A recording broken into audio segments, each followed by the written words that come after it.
Hey, nice to see you. My name is Doug Villhard. I'm a professor at Washington University in St. Louis, and I'm going to talk to you about a 5-point litmus test to tell if you have an outrageously successful startup idea.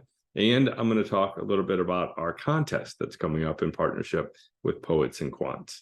So the Big Idea Bounce is back. This is going to be our third year doing it. The winner can win $50,000 in prizes, and all you have to do to get started is just go to this website and just fill out a little form that basically says what problem are you solving, what's your solution, etc. And then from there, we take the ones that look most exciting to us and have you do a 2-minute video for those, and then the next stage after that is come to St. Louis with us and pitch in front of our judges. Let me show you a little video here of a little highlight reel here of last year.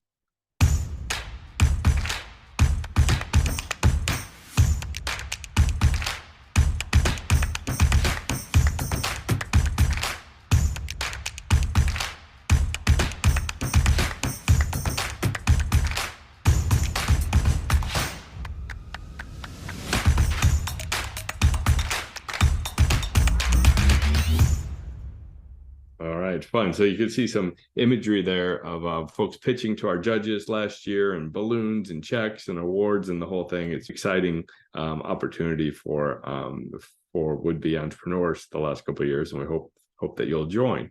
But starts with having a big idea.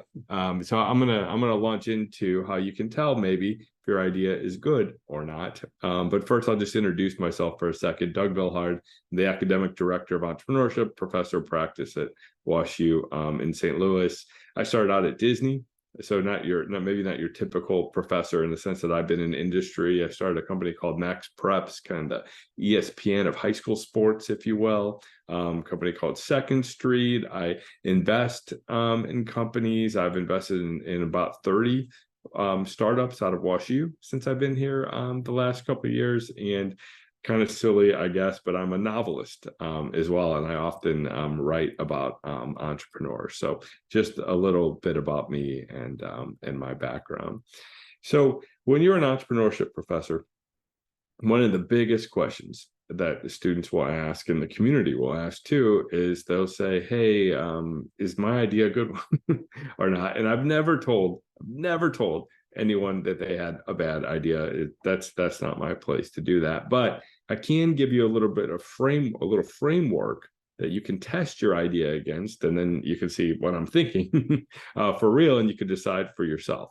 So, so the way that I think about this is this little litmus test. It's basically like 5 questions that you can ask as you're considering your idea. The first one is, are you solving a significant problem for a large number of customers? So all businesses exist for one reason, which is to solve a customer for a problem that's big enough that they're willing to pay for. Okay, so the first thing is, what problem are you solving, and are there a lot of customers for that? Because that really dictates how successful this business can be, even outside of your idea, is how big the market is. Second one is that market growing or not? This is why you see so much startup investments in brand new things like AI at the time, or crypto at the time, or Bitcoin at the time, or even the internet, .coms at the time, because investors are seeing that as a market that is about to take off. And that's a great time to get into a market if you really believe that it is going to take off, because at the beginning of it, customers have so many challenges and problems, they're willing to take about anything that's on the market at any state and kind of work through you as a startup trying to figure it out. So the market a lot of times has more to do even than your idea. Can't tell you how many times I have venture capitalists, a year or two ago, come to my classroom and say, hey, what do you have going on with Web3? Or what do students have with crypto? There might be a lot of other good ideas in class, but they're actually trying to catch that market wave at the right time. So that's number 1 and 2. Number 3 is you. You're a key part of this, especially early on before you have revenue.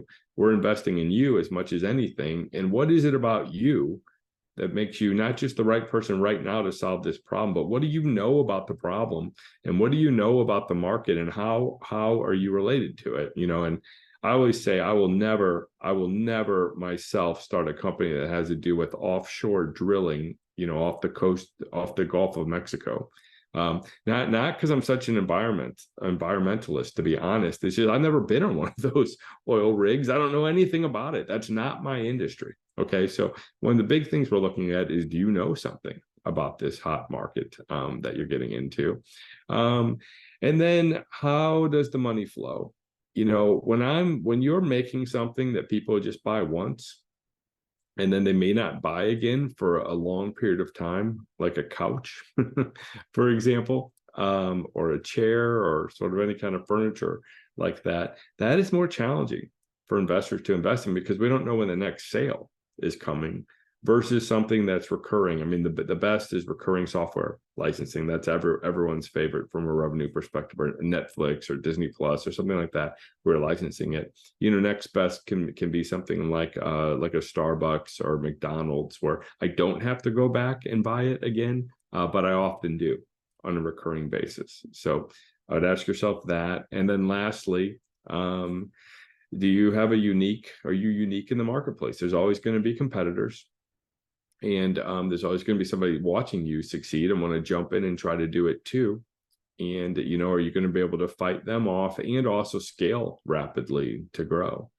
So those are, do I have a good idea? Well, does it meet these criteria? And if we were to test my litmus test here for a moment, like let's take like a company like McDonald's, which I'm assuming that you've heard of. When you start with what problem that they're solving, a lot of times people think like hunger or cheap food or something like that. And it's not really what they're doing. What they're really going after is time. They're really going after saving the customer time. So that's the first one. Is that a significant problem? It is for everybody. Is it growing? Do we feel like we have more time or less time? I think most of us feel like we have less time. Did the founder know something about this? They did. The McDonald brothers were experts at the efficiency of turning these things out. Recurring customer revenue model, yes, in the sense that that a McDonald's customer doesn't just eat there once a year per se. But then if you look at number 5, this is really interesting in my little model here. They fail it, actually. They're not the only place that you can get a fast hamburger, and arguably not even the best fast hamburger. So you start to realize here right off the bat that my 5-point litmus test is slightly a ruse, in the fact that you can't really pass it. But what you can do is you can figure out where you're the weakest on it and then work on that. And pretty much the whole rest of your time owning the business, you'll work on that. If you look at number 5 with McDonald's, that's why, after Starbucks took off, that's why they have more breakfast drinks than they used to. That's why they do exclusive arrangements with Disney, where that's the only place you can get the toy, for example, is in their Happy Meals. So, they're pretty much hanging out in number 5 all the time now to be successful as a business. And they don't have, they're not the only one, so they'll have to keep working on that. If you run Netflix down this, again, problem, boredism, being bored, or escapism. Sometimes kids are bored. Sometimes adults want to escape their lives, actually. Is the market growing? Yes. The founders know about it? Yes. Is it recurring? Very recurring. Very recurring, unless you cancel your subscription. And then number 5, are they the only streaming service in town? And as you know, they are not. And we've seen that change significantly. And they spend billions a month to create unique content. Because it turns out what I'm interested in is not what you're interested in, and not what other people in Spain or Portugal or some other part of the world are interested in. So that will be their constant struggle in this case, number 5. Starbucks, really interesting, especially when people think about what problem they're trying to solve. I would argue it has to do with addiction. It has to do with caffeine, and it has to do with a point where they could only make so much money selling one drink in the morning. What can they do to sell more drinks throughout the rest of the day? And again, number 5 is where the action is for them. My own company, Second Street, that I sold recently. is a public transaction. You can look it up. It's in the tens of millions. But why did I sell that for tens of millions instead of billions? Had to do with number two. I was working with television, newspaper, radio stations doing contests and promotions. Are there new newspapers being created every day? Have you even read a newspaper anytime soon? So in that case, my market was contracting, which despite how good we were on the others, and we really, really owned that market, when you're losing a customer every day, it affects this. So that was my biggest challenge, number two. And then if you look at Google, for example, if you look at Google search, you start to figure something out about my test, which is they do actually pass it. I mean, where else do you search for stuff? We'll see if AI gives them a run for their money. Of course, they have their versions of it too, but this gets pretty close. And the reason for it is because my litmus test, like I said before, was kind of a ruse, is actually the definition of a monopoly. Right. So what we do actually with the business idea is we ask ourselves, okay, well, how close is it to a monopoly, which it won't be. And then as we back off of it, we see where our weaknesses are, and then we continue to work on those. So the electric company, the water company, for example, meet this. And though Google has a gazillion lawsuits against them and arguments against them that they're not a monopoly, they sure do seem to get close to this, but we'll see what AI does to them as well. So as you're considering entering this contest and you're asking yourself, do I have a good idea?